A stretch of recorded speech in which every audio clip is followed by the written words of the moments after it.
Hi. കഴിഞ്ഞ 2 ടേമിൽ, അതായത് LDF ഭരിച്ചിരുന്ന 2 ടേം, 10 വർഷം, ഈ 10 വർഷത്തിനിടയിൽ നമ്മൾ കേട്ട വാർത്തകളിൽ ഏറ്റവും പ്രമുഖമായ വാർത്തകളിൽ ചിലതാണ് കേരള ഗവർണറും കേരള സർക്കാരും തമ്മിലുണ്ടായിട്ടുള്ള പ്രശ്നങ്ങൾ. അല്ലേ? സ്ഥിരമായിട്ട് വാർത്താ മാധ്യമങ്ങളിൽ നമ്മളത് കണ്ടിട്ടുണ്ട്. അപ്പോൾ ഗവർണർ ചില കാര്യങ്ങളിൽ ഇടപെടും.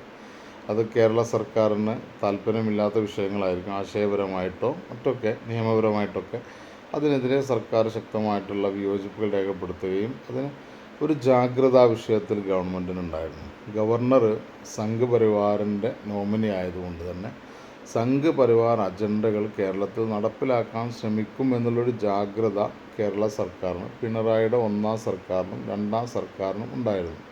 അതുകൊണ്ട് തന്നെ നല്ല രീതിയിലുള്ള തർക്കങ്ങൾ ഈ ഗവർണറും സർക്കാരും തമ്മിൽ നമ്മൾ കേരളത്തിൽ കണ്ടിട്ടുണ്ട്.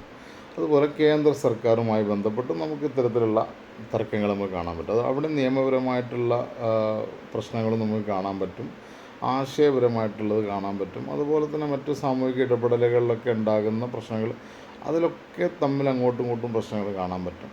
എന്നാൽ ഒരു യൂണിയൻ സർക്കാരും ഒരു ഫെഡറൽ സംവിധാനം തമ്മിലുള്ള ബന്ധങ്ങൾ എങ്ങനെ ഊഷ്മളമായിട്ട് കൊണ്ടുപോകണം എന്നുള്ളതിനെക്കുറിച്ച്, അതായത് ഭരണപരമായ വിഷയങ്ങളിലുള്ള ആ രീതിയിലുള്ള ഒരു നല്ല മൂവ്മെൻറ്റ്സുകൾ നമുക്ക് കാണാൻ പറ്റും. അതിനുശേഷം അത് മറ്റൊരു കാര്യം, ഇപ്പോൾ നമുക്കറിയാം കേരളത്തിൽ ആദ്യ ടൈമിൽ പിണറായി സർക്കാർ വന്ന ആ സമയത്താണ് നമുക്ക് കേരളത്തിൽ ഏറ്റവും വലിയ പ്രളയം ഉണ്ടായത്. 10,000-കണക്കിന് ആളുകളുടെ ഭവനങ്ങൾ ഇല്ലാതായി, ജോലി ഇല്ലാതായി, സ്ഥാപനങ്ങൾ പോയി, കെട്ടിടങ്ങൾ നഷ്ടപ്പെട്ടു, പൊതുജനങ്ങളുടെ കയ്യിലുള്ള രേഖകൾ നഷ്ടപ്പെട്ടു. ഇതിനൊക്കെ കേരളം അതിജീവിച്ചു. അവിടെ കേന്ദ്ര സർക്കാരിൻ്റെ, ഒരു യൂണിയൻ സർക്കാരിൻ്റെ സഹായം തീർച്ചയായിട്ടും ലഭിക്കേണ്ട അർഹത ഉണ്ടായിട്ട് പോലും ഒരു രീതിയിലുള്ള ഇടപെടലുകൾ അവിടുന്ന് ഒരു സാന്ത്വനം കേന്ദ്ര സർക്കാരിൻ്റെ ഭാഗത്തുനിന്നുണ്ടായില്ല. പക്ഷേ എന്നിട്ടും ലക്ഷക്കണക്കിന് ആളുകൾക്ക് ഭവനങ്ങൾ ഉണ്ടാക്കി കൊടുത്തും അവരുടെ വരുമാന മാർഗങ്ങൾ ഉണ്ടാക്കി കൊടുത്തൊക്കെ ആയിട്ട് ഗവൺമെൻറ് അതിൻ്റെ ഒരു അതിജീവന പ്രക്രിയയിൽ വളരെ കൃത്യമായിട്ടൊരു പങ്ക് സർക്കാർ വഹിച്ചു എന്നുള്ളതാണ്.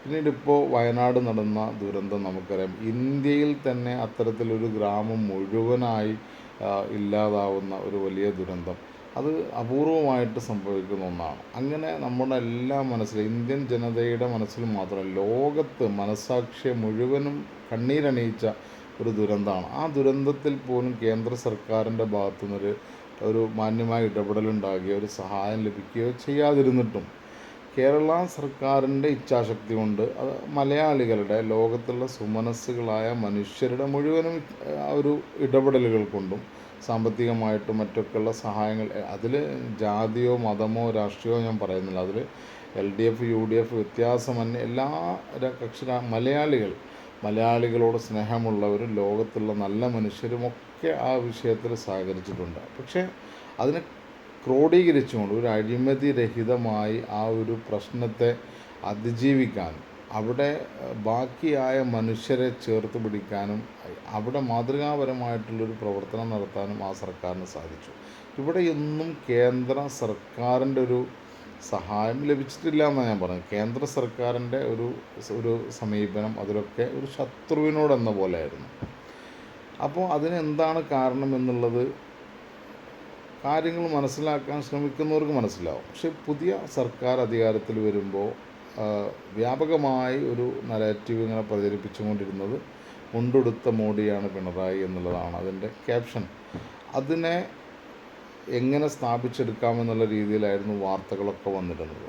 സോ ആദ്യ പിണറായി സർക്കാരിലും 2ാം പിണറായി സർക്കാരിലും നിലപാടുകളിൽ ചിലപ്പോൾ വീഴ്ചകൾ ഉണ്ടായിട്ടുണ്ട് പല വിഷയങ്ങളിലും. അത് ഘടകകക്ഷികളും പ്രതിപക്ഷ കക്ഷികളുമൊക്കെ ചൂണ്ടിക്കാണിക്കുകയും ചില നിലപാടുകളും നടപടികളൊക്കെ പിൻവലിക്കുകയും അതൊക്കെ അങ്ങനെ തിരുത്തുകയും ചെയ്തിട്ടുണ്ട് ആ സർക്കാർ. അപ്പോൾ അത് സ്വാഭാവികമായിട്ടുമുണ്ട്. അപ്പോൾ അതിൽ യോജിപ്പും വിയോജിപ്പുകളും ഉണ്ടാവാം.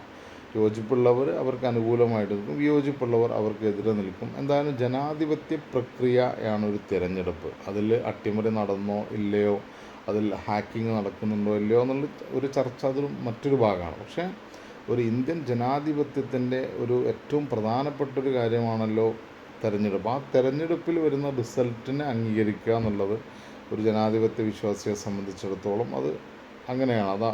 അത് അംഗീകരിക്കും. അപ്പം അങ്ങനെ അംഗീകരിക്കുന്നവരാണ് നമ്മൾ. എന്തായാലും ഒരു വലിയ ഭൂരിപക്ഷത്തിൽ അധികാരത്തിൽ വന്ന ഒരു ഭരണകൂടം വി ഡി സതീശൻ മുഖ്യമന്ത്രിയായിട്ടിരിക്കുന്നു. അവരുടെ ഏറ്റവും പ്രധാനപ്പെട്ട ആളുകൾ ആകർഷിച്ചൊരു കാര്യം എന്ന് പറഞ്ഞാൽ ഈ LDF BJP ഒക്കെ ഏകദേശം ഒരേ കാഴ്ചപ്പാടോടുകൂടി മുന്നോട്ട് പോകുന്നവരാണ്. അവരൊക്കെ RSSൻ്റെ തിട്ടൂരത്തിനനുസരിച്ച് മുന്നോട്ട് പോകുന്ന ആളുകളാണ്. അതുകൊണ്ടാണല്ലോ ഡീൽ ആരോപണം വന്നത്. പക്ഷെ വർഗീയതയ്ക്കെതിരെ ഇനി ഒരു വർഗീയ പരാമർശമോ ഒരു വർഗീയത പറയുന്നവനോ കേരളത്തിൽ ഉണ്ടാവില്ല എന്നുള്ള രീതിയിലാണ് വി ഡി സതീശൻ്റെ പ്രചാരണം ഉണ്ടായിരുന്നത്, UDFൻ്റെ പ്രചാരണം ഉണ്ടായിരുന്നത്. എന്നാൽ ഈ UDF അധികാരത്തിൽ വരുന്ന സമയം മുതൽ, ഒരു പക്ഷേ അതിന് മുമ്പ് തന്നെ, മുഖ്യമന്ത്രിയെ തീരുമാനിക്കുന്നതിന് മുമ്പ് തന്നെ BJPയുമായിട്ടും അതുപോലെ തന്നെ BJP മുന്നണിയിലുള്ള ആളുകളുമായിട്ടൊക്കെ സ്വകാര്യ സംഭാഷണങ്ങളും കൂടിക്കാഴ്ചകളും നടത്തിയ കാര്യങ്ങളൊക്കെ നമുക്കറിയാം.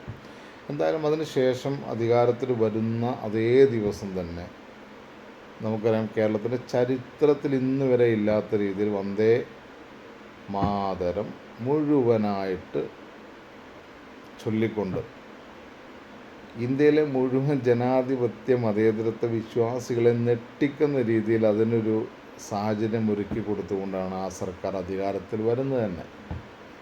അപ്പോൾ നമ്മൾ മനസ്സിലാക്കേണ്ട ഒരു കാര്യം, അത് അന്നത്തെ ചർച്ചകൾ മാധ്യമങ്ങൾ കൊണ്ടുവന്നിരുന്നു നോക്കുക, അതൊരു അബദ്ധം കൊണ്ട് സംഭവിച്ചതാണ്. കാരണം നമുക്കറിയില്ല, അത് അവിടുത്തെ ആ ഒരു ഇവൻ്റ് ഓർഗനൈസ് ചെയ്യുന്നതും അതുമായിട്ട് ബന്ധപ്പെട്ട പ്രോട്ടോക്കോളുകളൊക്കെ ഉണ്ടാക്കുന്നത് ഗവർണറാണ്. ഗവർണർ ചെയ്ത ഒരു കാര്യമാണ്. അതുകൊണ്ടത് ആദ്യത്തെ ഒരു കാര്യം എന്നുള്ള നിലയ്ക്കൊരു വിട്ടുവീഴ്ച ആ കാര്യത്തിൽ മാധ്യമങ്ങളൊക്കെ അങ്ങനെയാണ് ആ വിഷയത്തിൽ പറഞ്ഞത്. പക്ഷെ പിന്നീട് നമ്മൾ ഓരോ കാര്യങ്ങളെടുത്ത് പരിശോധിക്കുമ്പോൾ നിയമനങ്ങൾ വരുന്നു, പേഴ്സണൽ സ്റ്റാഫിൻ്റെ നിയമനങ്ങൾ വരുന്നു, മറ്റു നിയമനങ്ങൾ. ഇതിലൊക്കെ RSSന് കൃത്യമായിട്ടുള്ള ഒരു ഭാഗം മാറ്റി വെച്ചിട്ട് ഒരു സംഭരണം അവർക്ക് RSSന് വെച്ചിട്ടാണ് ഈ ഗവൺമെൻറ് മുന്നോട്ട് പോകുന്നത്. ഒന്ന്, ഇപ്പോൾ ഡോക്ടർ മാവൂത്തിനെ MG യൂണിവേഴ്സിറ്റിയുടെ VC ആയിട്ട് നിയമിക്കുന്നതിലെ നാടകങ്ങൾ, അന്തർനാടകങ്ങൾ നമുക്ക് പുറത്തു വന്നതാണ് കഴിഞ്ഞ ദിവസങ്ങളിൽ. നിങ്ങൾ ആലോചിച്ച് നോക്കൂ, മഹാത്മാഗാന്ധിയെ വെടിവെച്ച് കൊന്നവൻ്റെ പ്രതിനിധിയെ കൊണ്ടുവന്ന് മഹാത്മാഗാന്ധിയുടെ പേരിലുള്ള ഒരു സർവകലാശാലയുടെ വൈസ് ചാൻസലറാക്കി മാറ്റാൻ ഈ വർഗീയതയെ മുഴുവനും തടഞ്ഞു നിർത്തും എന്ന് വലിയ വായിൽ ഒച്ച വെച്ച് പറഞ്ഞുകൊണ്ടിരുന്ന വി ഡി സതീശനും UDF ഗവൺമെൻറ്റും തയ്യാറായി എന്നുള്ളതാണ്. നിങ്ങൾ ആലോചിച്ച്, ഇവിടെ ഡീല് എന്ന് പറയുന്നത് വളരെ കൃത്യമാണ്. ആ ഡീല് RSSും UDFും തമ്മിലാണ് ആ ഡീല്. അതുകൊണ്ടാണ് ഗവർണർക്ക് തന്നിഷ്ടപ്രകാരം ഇവിടെ കാര്യങ്ങൾ ചെയ്യാൻ സാധിക്കുന്നത്. ഒരു ഗവർണർ ഉദ്ദേശിച്ചാൽ കേരളത്തിൽ അങ്ങ് മലമറിച്ച് കളയാം, അതല്ലെങ്കിൽ കേരളത്തിൽ RSS അജണ്ടകൾ നടപ്പിലാക്കാം എന്ന് ഒരിക്കലും വിശ്വസിക്കേണ്ട. കാരണം അങ്ങനെ കഴിയില്ല എന്നുള്ളത് കഴിഞ്ഞ 10 വർഷം പിണറായി ഭരിച്ച 10 വർഷം തെളിയിച്ചതാണ്.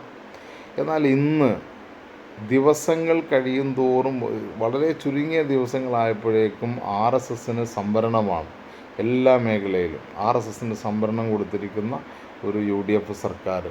അവർ പുറത്ത് പറയുന്നത് ഞങ്ങൾ വർഗീയത ഇനി ഉന്മൂലനം ചെയ്യും, ഇനി വർഗീയത ഇല്ല.